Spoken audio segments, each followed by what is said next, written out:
Continuing now with our lead story, analyzing President Trump's speech and opposition to him. Before the speech was even given, Congresswoman Nancy Pelosi said this. The president has said about himself, he said nobody knew how complicated health care would be. He obviously didn't know that, but he also doesn't know what the budget is about. Now that criticism again coming from Mrs. Pelosi, who famously said this about Obamacare in 2010. We have to pass the bill so that you can find out what is in it. I love that. Joining us now from Denver, the governor of Colorado, John Hickenlooper. So as a Democrat, how do you assess President Trump's speech last night?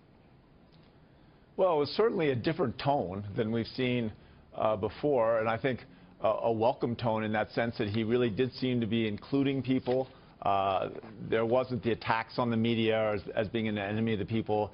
He really did seem like around job creation and even immigration, which he amplified today, but that it looked like he was reaching out to people that maybe he didn't agree with and encouraging them to kind of join him at the table and begin negotiating some of these issues. You know, I think if the president is going to honor the complexity of these issues and, you know, the core values that so many of us hold dear, I think we're ready to sit down and work on those issues. Yeah, I hope so. I mean, it's best for the country if you do. But it's interesting because it sounds like you thought he gave a pretty good speech last night. Would that be accurate?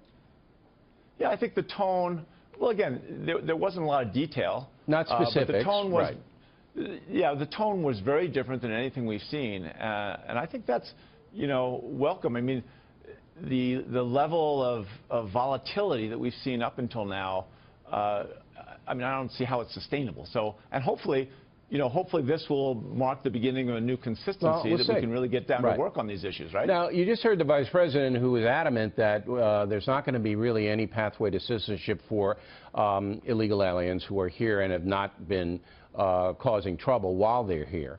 However, there are going to be crackdowns on sanctuary cities, Denver being one of them, the capital of Colorado. Now, are you fearful that you'll lose some federal money, and how will you rebut that if it indeed does happen? Well, I don't think so. I think, you know, if somebody commits a crime in Denver and they don't have proper documentation, generally, and I know there have been some screw-ups on this, but generally that name goes immediately over to ICE. And so you don't have a problem with cooperating with ICE as the governor of Washington State does, for example? Well, if you're talking about violent criminals, absolutely. I think that's, you know, part of the whole immigration thing is the system is so challenging, and maybe this is the time that we can actually get Congress to, you know, find the compromises, and of course securing the border. I mean, you know, countries come with borders. There's no question about that. But we also have to make sure that we get, you know, that we don't throw the baby out with the bathwater, that we, you know, that we have an ID system that works, but at the same time, yeah, and the vice president that a lot of these guys have that. jobs. Finally, Jeff Sessions, new attorney general, not a fan of legalized marijuana. Roll the tape on that. I, as you know, am dubious about marijuana. States, can pass whatever laws they choose, but I'm not sure we're going to be a better, healthier nation if we have marijuana being sold at every corner grocery store. So he says, the Attorney General does, that federal law overrides state law, and he's not going to be nearly as liberal as the Attorney Generals under President Obama. Have you thought about that, and how do you react? Well, certainly we've been thinking about it and trying to figure out what our choices are. You know, I opposed it. Right? I was openly against it, and, you know, 55 to 45, our voters put it into our Constitution. I took a solemn oath to support our Constitution. And so I'm in that funny position where I've got to try and make this work. And, you know, we've made a lot of progress. You got to admit the old system was a train wreck.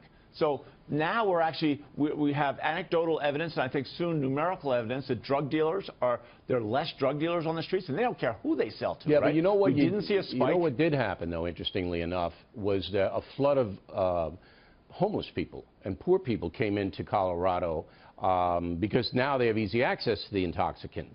And I don't know how that's impacting, but last time I was in Denver in September, and I used to work there, you might know that, at Channel 7 in Denver, I noticed it.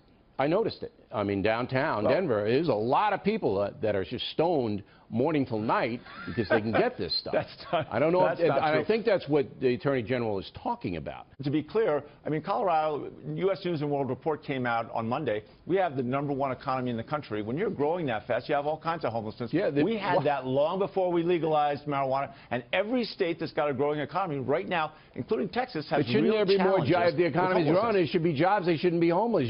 Look, you know that. If you want a service job in Denver, you can get it like that. But we don't have any evidence that this is the result of marijuana. There are a lot of other social issues that are around homelessness and addiction. All right, Governor. Always a pleasure to talk with you. Thanks for taking the time. Nice talking to you.